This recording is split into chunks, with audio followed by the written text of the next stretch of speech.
بسم اللہ الرحمن الرحیم۔ السلام علیکم دوستو۔ سپر مارکیٹ یا کسی بڑے شاپنگ سینٹر میں آپ گئے ہوں گے، وہاں پر ہزاروں اقسام کی چیزیں مختلف سیکشن میں رکھے ہوتے ہیں۔ وہاں سے پسند کی چیزیں لے کر ایگزٹ پر موجود کاؤنٹر سے بل پے کرنے کے بعد آپ لے جا سکتے ہیں۔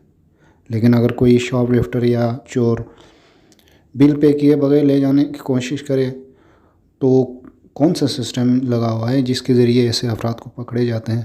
وہ ہے RFID۔ اس ویڈیو میں آپ کو RFID ریڈیو فریکوینسی آئیڈینٹیفیکیشن کے بارے میں بتاتے ہیں کہ RFID کیا ہے اور یہ کہاں کہاں استعمال ہوتے ہیں۔ اگر آپ ویڈیو پر نئے ہیں تو ویڈیو کے نیچے ریڈ کلر میں سبسکرائب کا بٹن کو کلک ضرور کریں اور بیل کو بھی آل پر کریں۔ شاپ میں موجود سامان، کپڑے، جوتے وغیرہ پر آپ یہ ٹیگ ضرور دیکھا ہوگا جو آسانی سے ریموو نہیں کیا جا سکتا۔ اس کو کاؤنٹر پر موجود مغناطیسی میگنیٹ کے ذریعے ریموو کرتے ہیں۔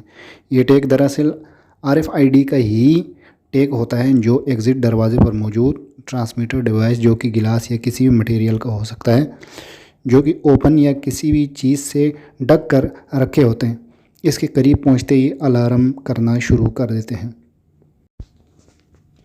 اس ٹیگ کے علاوہ مختلف اور لیبل یا چپ وغیرہ سامان پر لگے ہوتے ہیں، وہ بھی اگر ریموو کیے بغیر ایگزٹ دروازے سے لے کے جائیں تو ٹرانسمیٹر اس سامان کو ڈیٹیکٹ کرتے ہیں۔ اس ٹیگ میں وائر کا ایک لوپ ہوتا ہے جو ٹرانسمیٹر کے نزدیک آنے پر الارم دیتا ہے۔ اس کے علاوہ اس کے اندر چھوٹی سی چپ بھی اور بھی لگی ہوتی ہیں جو سامان کی آئیڈینٹیفیکیشن کے بارے میں معلومات دیتے ہیں۔ یہ سامان انفارمیشن جو کہ کسی سسٹم کے ذریعے یا کمپیوٹر کے ذریعے لگا ہوتے ہیں، اس میں شو ہو رہا ہوتا ہے کہ یہ سامان یہاں سے ایگزٹ ہو رہا ہے۔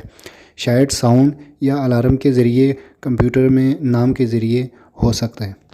RFID سپر مارکیٹ کے علاوہ بہت سارے شعبۂ زندگی میں استعمال ہوتے ہیں۔ مثلاً کسی بھی ادارے، اسکول کی گیٹ پر موجود اٹینڈنس کے لیے ID کارڈ پر یہ چپ لگا دیتے ہیں، جس سے اسٹوڈنٹ اور بندوں کے آنے جانے کے ٹائمنگ کے بارے میں اور ان اسٹوڈنٹس کے بارے میں فل معلومات سسٹم میں اندراج ہوتے ہیں۔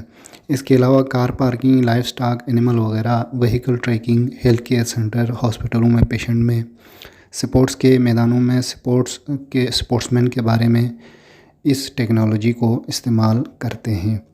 امید کرتا ہوں اس مختصر سی ویڈیو سے آپ کے علم میں ضرور اضافہ ہوا ہوگا۔ کمنٹ سیکشن میں اپنے خیالات کا اظہار کریں۔ مزید ویڈیوز کے لیے چینل کو سبسکرائب کریں۔ اللہ حافظ۔